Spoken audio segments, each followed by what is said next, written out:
Hi, welcome to BDSM Talk 22. I've tried to record this several times and my hard drive keeps going, there's no space.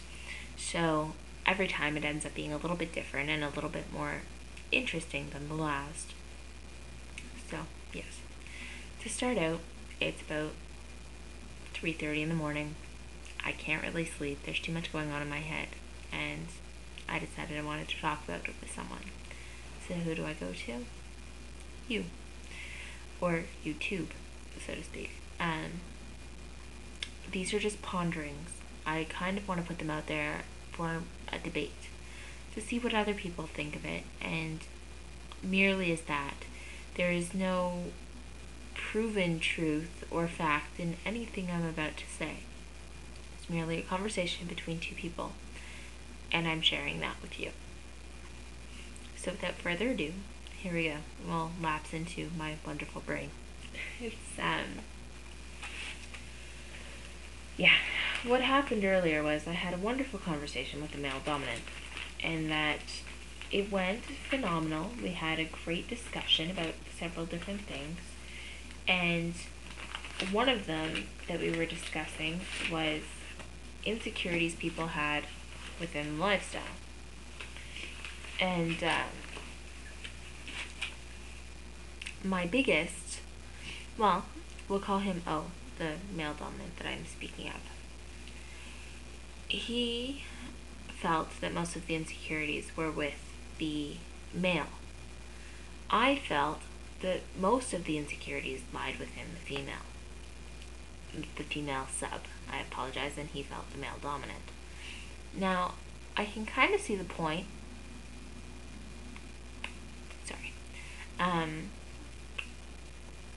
Of why one would think the male dominant is more insecure. I would say that it is probably because most think that men dominate to prove they're something more than they really are. I think that most female submissives are more insecure kind of as a two-part reason. And these were the things that I'm really debating in my head. The first is that they either feel they're worthless or don't deserve any better, and that is why they're in these relationships, and it's a sort of self-abuse, I guess. The second is that they want to feel wanted. They want to feel chosen. And if you say you're into BDSM, there are 2 female subs to every 1 female dominant. So if you're chosen as a female sub, that means you're wanted, you're desired, you're cherished. Maybe not for who you are, but for what you can give. The other part to that is I always figure that women with poor self-esteem are always willing to do more because they want to be the one that is picked.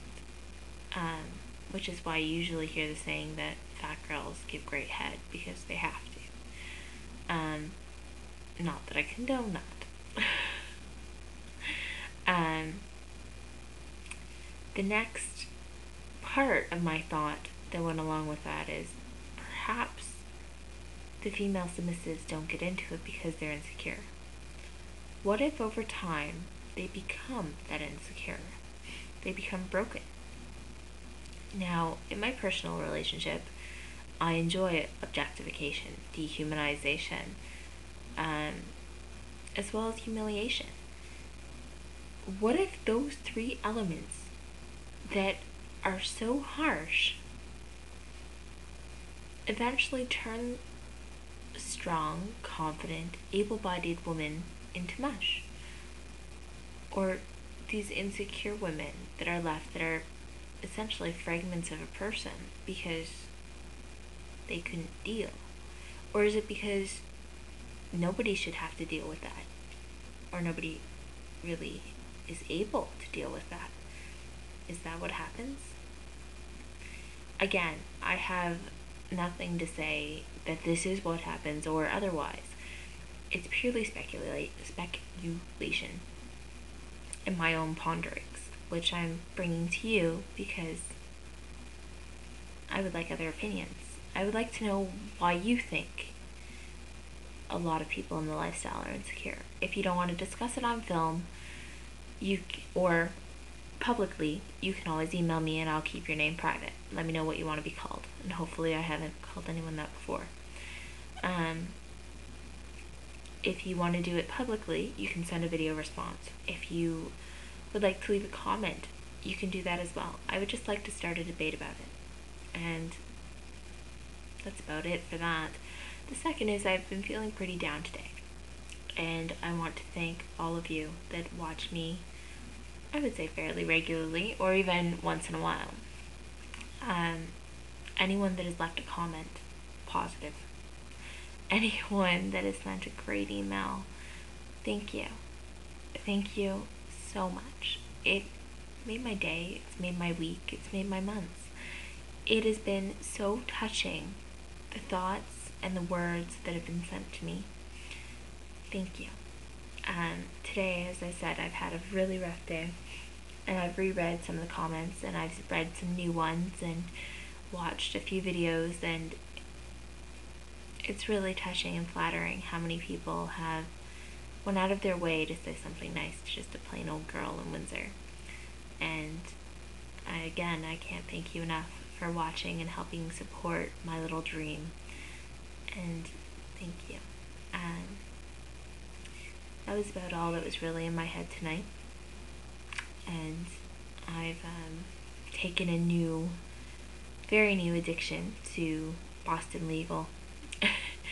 And I have to say, James Spader is an amazing actor. I loved him in The Secretary, and I absolutely love him in this.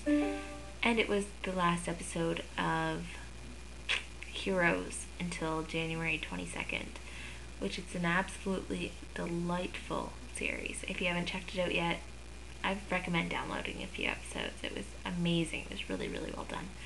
Best to start at the beginning, because if you don't, you'll lose the plot. It's very much like that. But that is about it, and I think I will be able to sleep now. So thank you for helping me get this off my chest. Thank you, and have a great night.